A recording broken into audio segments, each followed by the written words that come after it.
अब आपको एक मोटी बात बताएं, आपको सबके सब यहाँ काश्तकार आए हो।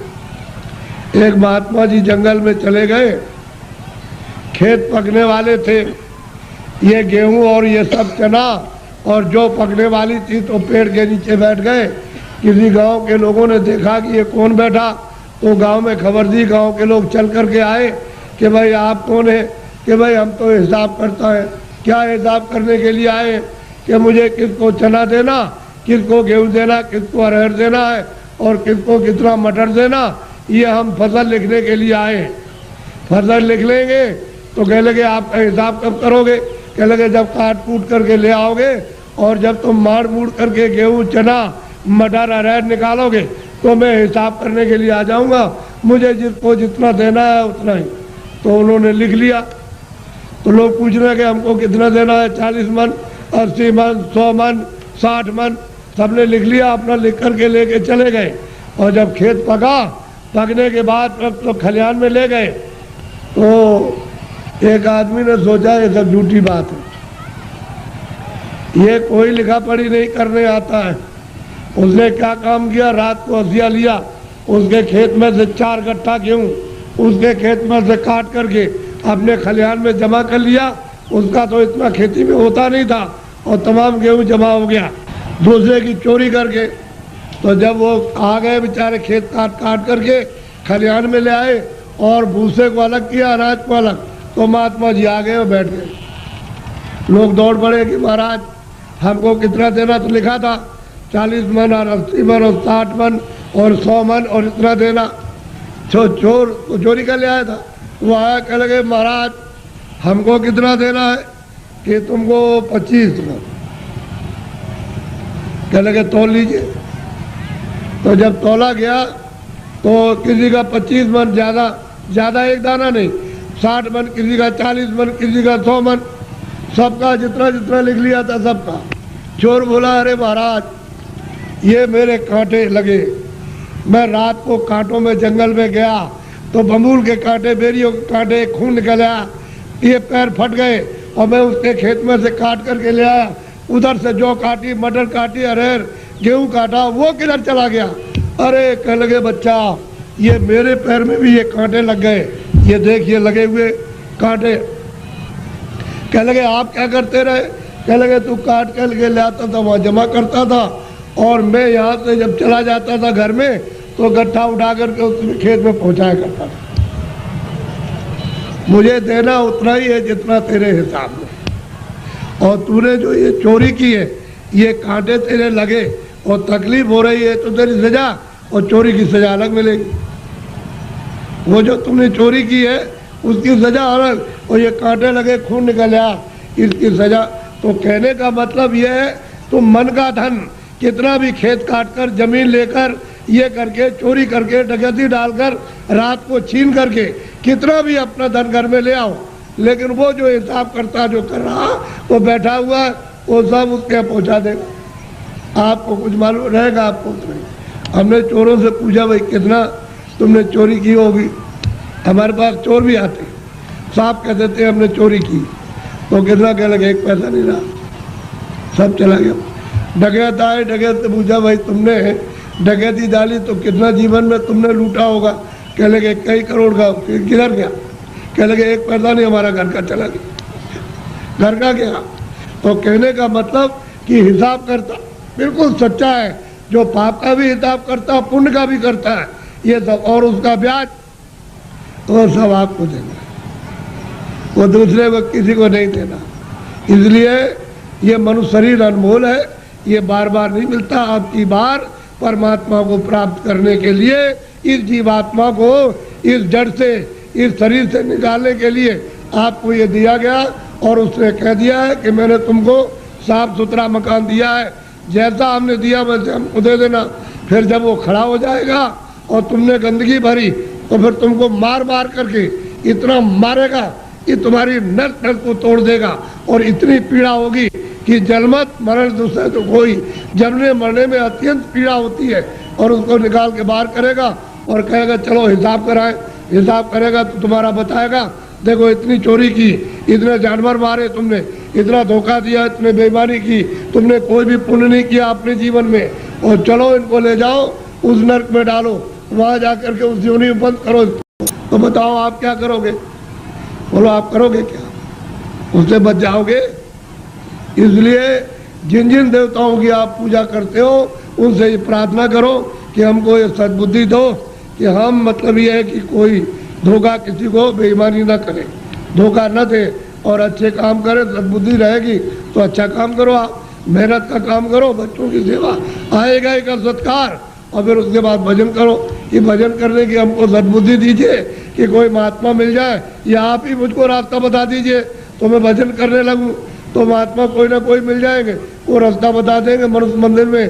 तुम फिर भजन सच्चा करना अपनी जीवात्मा से परमात्मा का, तब देखो दिमाग ज्ञान चक्षु खो जाएगा। और यही से बैठ करके रोज स्वर्ग जाओ, रोज रोज वैकुंठ जाओ और वहाँ ब्रह्मा से मिलो और विष्णु से मिलो और शिव से मिलो।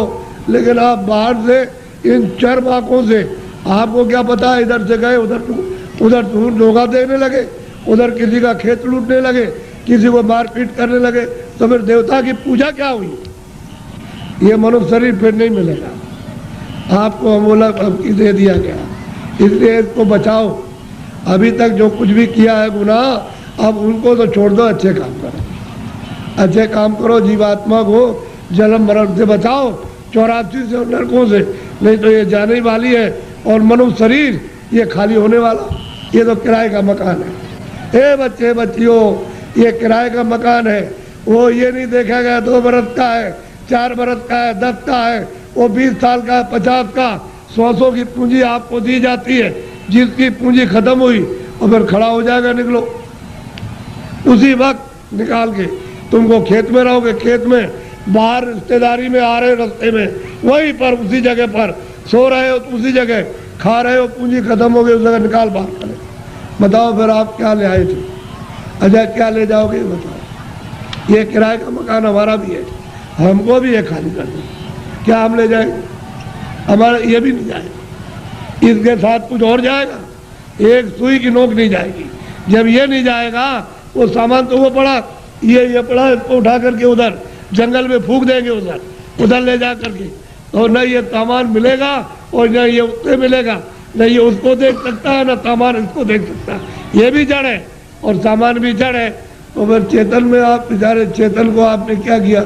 गड्ढे में डाल दिया। इस चेतन की पूजा तब होगी जब चेतन को जगा लो, जीवात्मा को जगाओ, और दरवाजे पर दोनों आंखों के मध्य में जाग जाए, उसकी गंदगी दूर हो जाए, तब परमात्मा की पूजा करो, तब मिले।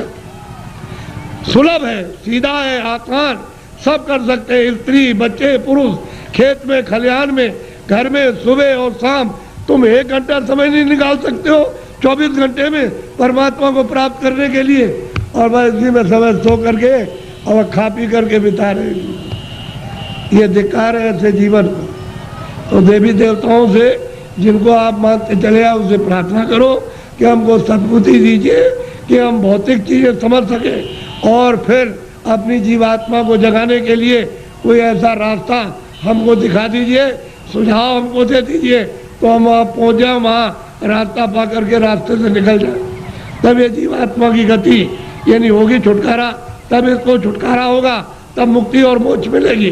नहीं तो परमात्मा क्या कुछ भी नहीं प्राप्त कर सकते हो, न देवी देवताओं के पास पहुँच सकते हो, न स्वर्ग वैकुंठ में, न मनुष्य पा सकते हो। तो ये भटकती रहेगी जीवात्मा। जैसे पशु पक्षियों में, वो भी तो जीवात्मा यही है, इसी मनुष्य शरीर से उसमें बंद की गई।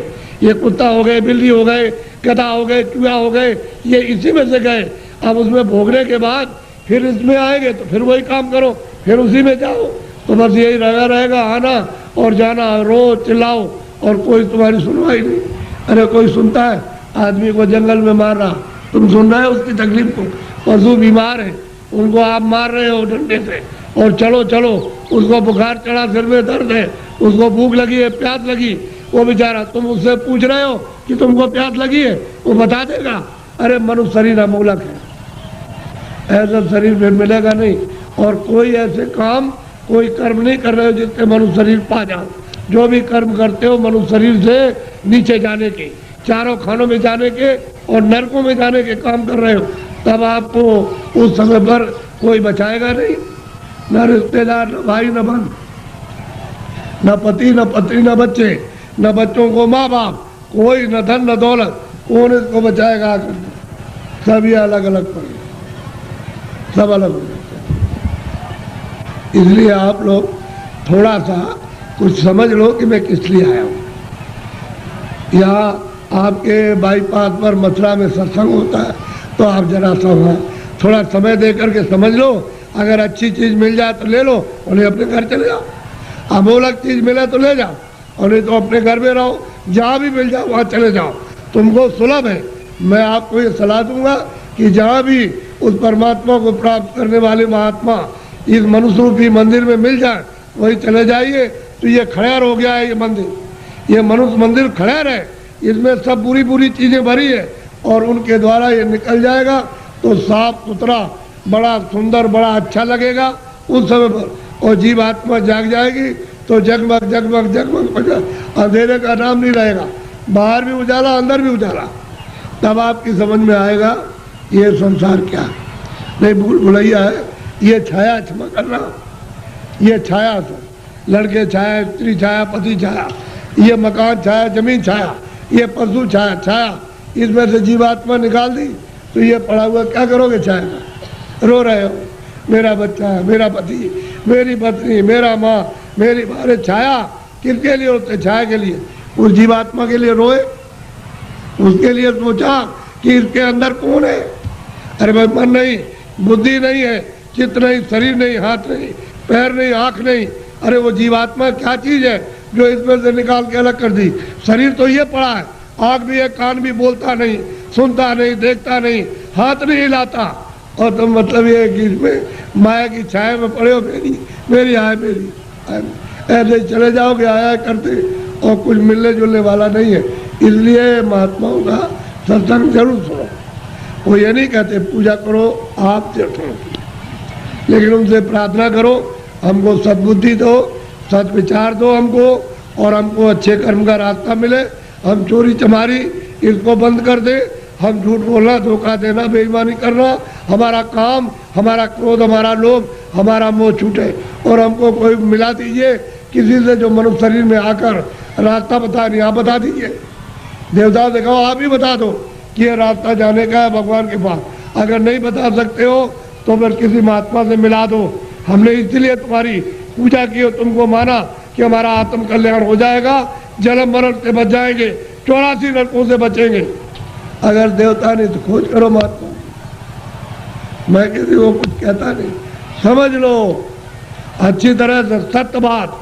उसको मछली रहती है, कछुआ रहता उसी में, जीव जंतु उसी जमुना जी में, उसी गंगा जी में रहते हैं। तो आपको ये जानना चाहिए, आप वहाँ जाते हो स्नान करने के लिए तो पाप आपका धुल जाएगा। पाप तो यहाँ जमा है, यहाँ तो पानी नहीं जाता, यहाँ अग्नि नहीं जाती है। तो ये बताओ कि तुम जब यहाँ, वो कैसे धुलेगा?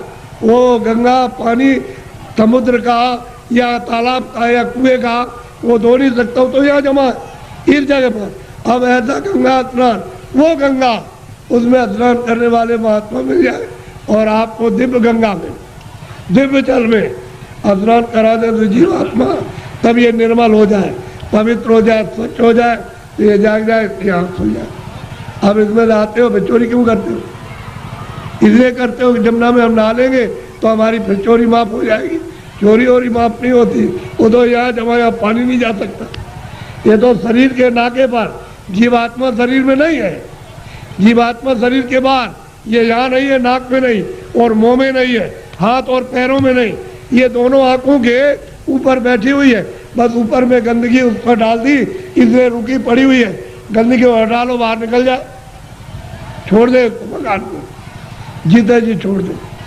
इसलिए आप लोग थोड़ा सा अपना कभी कभी समय, जब ये सुना करो कि यहाँ बहुत भीड़ लग रही है और बहुत लोग आ रहे हैं, तो जरा से चले आए और सुन लिया, और देखो आकर के कि मैं कैसी पूजा आपको देवताओं की, और फिर उन देवताओं को देखो कैसे आप देखते हो उनको अपनी आंखों से, तब तुम्हारी समझ में आएगा। ऐसे क्या समझ में आ जाएगा? अंधेरे में रहोगे तो अंधेरे में जन्म हुआ, अंधेरे में पालन पोषण हो रहा, अभी फड़फड़ा के अंधेरे में मर जाओगे। अभी देखते नहीं, अब तो बूढ़े हो गए तो अब क्या दिन का साथ है इस शरीर का। अरे किसी दिन भी तुम रात रात में सोते हुए चल पड़ोगे, आप ले जाएगा आपको। अब कहाँ ले जाएगा उसका आपको पता ही नहीं है। इसलिए किसी का साथ करो, किसी जानकार का साथ कर लो। बहुत साथ कर लोगे तो रास्ता बता देगा कि चलो इस रास्ते से चलो, वो बस चल दो रास्ते से, तो आपको मंजिल पर पहुंचना अपने घर में ही। तो घर आपका नहीं, ये तो परदेश है। अगर आपका देश होता तो बच्चे रहते, हमारा शरीर रहता, हमारा मकान रहता, हमारी जमीन, कोई पुराना नहीं होता, सब नए रहते। लेकिन आपका मकान है ही नहीं, उसने दे दिया किराए पर, थोड़े दिन के लिए, बस समय पूरा हुआ निकाल करके बाहर कर दिया, बस खत्म हो गया। यह आपका कोई सामान परदेश है, तभी तो दूसरे के देश में निकाले जाओगे। अपने देश में पहुँच चलो, वहाँ आराम से रहना। कोई जलमता मरता नहीं है, न वहाँ कोई हिंदू, न कोई मुसलमान, न दफ्तर है, न खेती है, न दुकान, न कोई बीमारी, न हाल न बच्चे। वहाँ आनंद ही आनंद है। अपने घर में, अपने देश में चलो। ये तो परदेश है। परदेश में आकर के कितने जो और कितने जल बीत गए ठोकर खाते, अभी तक किनारे पर नहीं आए और मनुष्य शरीर पाया और फिर उधर ही लौटे जा रहे हो, नीचे चले जा रहे हो 84 में नरकों में। अरे भाई मनुष्य शरीर में आए, ऊपर चलो अपने घर की तरफ। बड़ा सीधा साधा, तो लड़ो झगड़ो मत, प्रेम से रहो। गांव गांव की लड़ाइयाँ बंद करो, उससे आपको कुछ नहीं मिला। जब गांव में लड़ाई हुई तो घर घर में बैर होने लगा, अब घर घर में लड़ाई होने लगी, और घर घर की लड़ाई अब अपने मन से लड़ रहे हो। और सारा जीवन आपने अशांतमय अपना कर दिया, न सोने में शांति, न कहीं जाने में, न कहीं बैठने में, न किसी से बोलने में, और न किसी देवता के पास में। ऐसा तुमने मकान में ऐसा कुचड़ा बढ़ा, बिल्कुल अशांति की ज्वाला जलने लगी। तो लड़ाई झगड़ा बंद करो, मारपीट बंद कर दो आपस में। घर में प्रेम से रहो, सब लोग भाई बंद, बच्चे बच्चे सब प्रेम से, अगल बगल में प्रेम से रहो। फिर गांव में सबसे प्रेम हो जाए, एक दूसरे के काम आओ, एक दूसरे की सेवा करो, और एक दूसरे का मान मर्यादा, ये सब कुछ रखो। तभी अगर मनुष्य का तुम क्षणिक सुख लेना चाहते हो, शांति और आनंद का, तो आपको मिलेगा। लेकिन ये क्षणिक है। जब तक जीवात्मा मनुष्य मंदिर में जगाओगे नहीं और दिव्य नेत्र नहीं खोलोगे, तब तक तुमको आत्म और परमात्म शांति नहीं मिल सकती।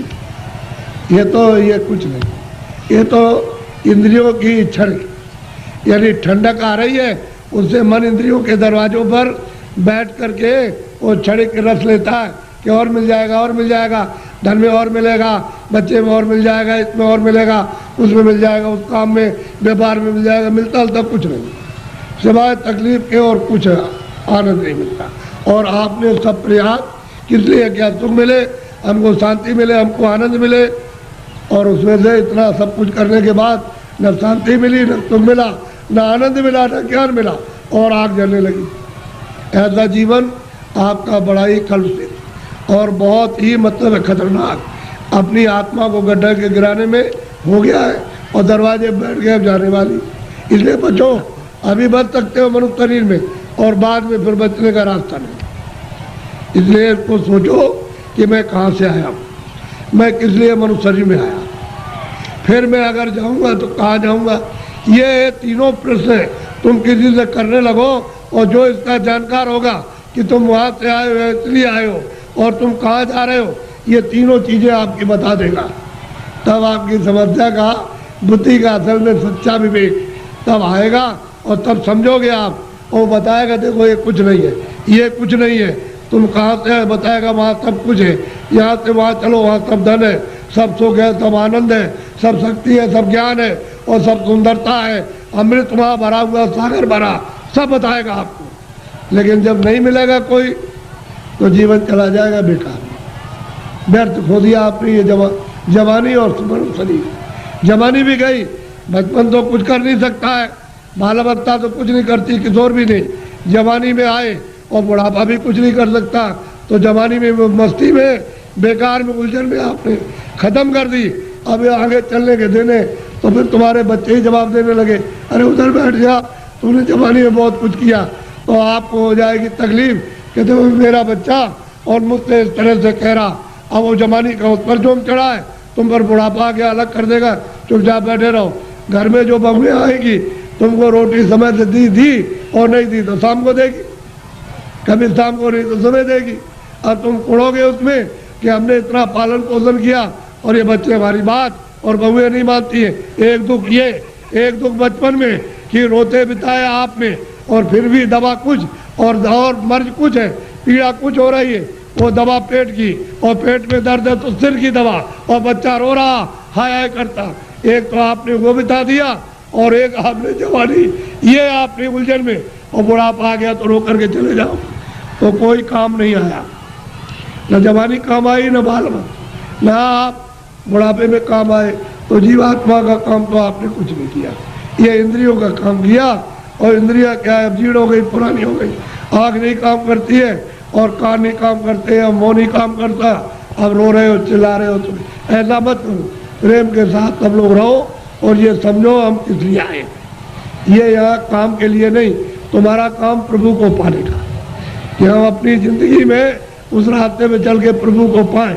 असली काम तो तुम्हारा ये था, और उसको छोड़ करके आप इस झगड़े में फंस गए, चलो इसको इकट्ठा किया जाए और इससे सब मिल जाएगा। क्या मिला आपको?